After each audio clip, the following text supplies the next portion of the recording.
Čaute kamoši, tak momentálne sa nachádzame na Štrbskom plese. Aktuálne v podstate pôjdeme na Tatras Tower a keď sa dostaneme hore, tak to bude nejakých 1410 metrov.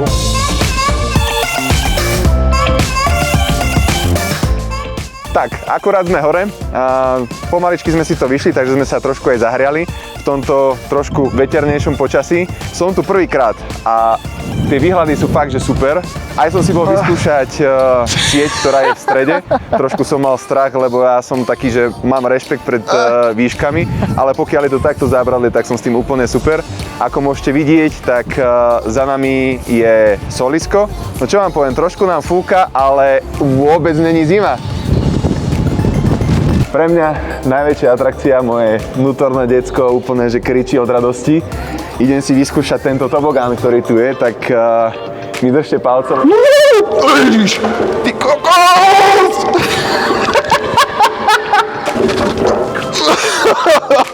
Odporúčam. Jednoznačne je to zážitok.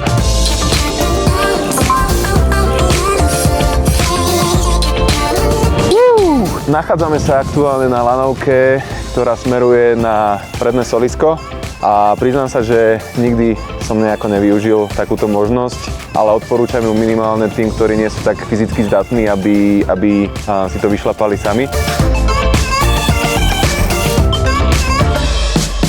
Tak my sme hore a akorát sme vyšli z chaty, boli sme sa to trošku ohriať.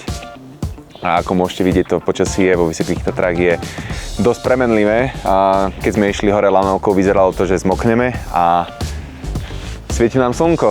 Takže ideme sa ešte trošku tuto vyhriať, pokiaľ nám svieti slnko a pomaly pôjdeme dole. Každý turista by mal zažiť prechádzku okolo Štrbského plesa. Po týchto koreňoch, normálne lepšie ako po asfalte, cíti sa jak v prírode. Jedna balada. No, come on! Robím vám okružnú jazdu, hej, tak takto vyzerá vlastne okružná jazda. Nachádzame sa na Člnkoch, čo je viac menej romantická atrakcia pre páry, ale možno, že sa mi podarí nalákať nejakú prípadnú devu okolo idúcu.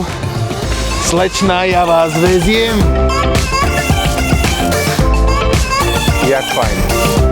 Ešte. A čo vám poviem, no človek si to musí vedieť zariadiť. A keď sa ti to podarí tak, jak mne, tak čierny pasažier ti to odkormidluje. No ako vyzerá to fakt super. Takže ja sa na to dnes fakt teším. Táto quesadilla je dneska moja, no. OK. Aktuálne sme v hoteli Fis a priniesli mi quesadillu, kuráciu, čo vlastne znamená, že je moja obľúbená časť dňa a to je jedlo! Takže poďme na to. Aktuálne sme vo wellnesse, v hoteli Fis. A ja fakt, že nepoznám lepšie zakončenie dňa ako oddych vo wellnesse. Takže dáme nejakú fínsku saunu, dáme nejaké jacuzzi a samozrejme potom treba ochladiť telo, nech to má ten správny význam.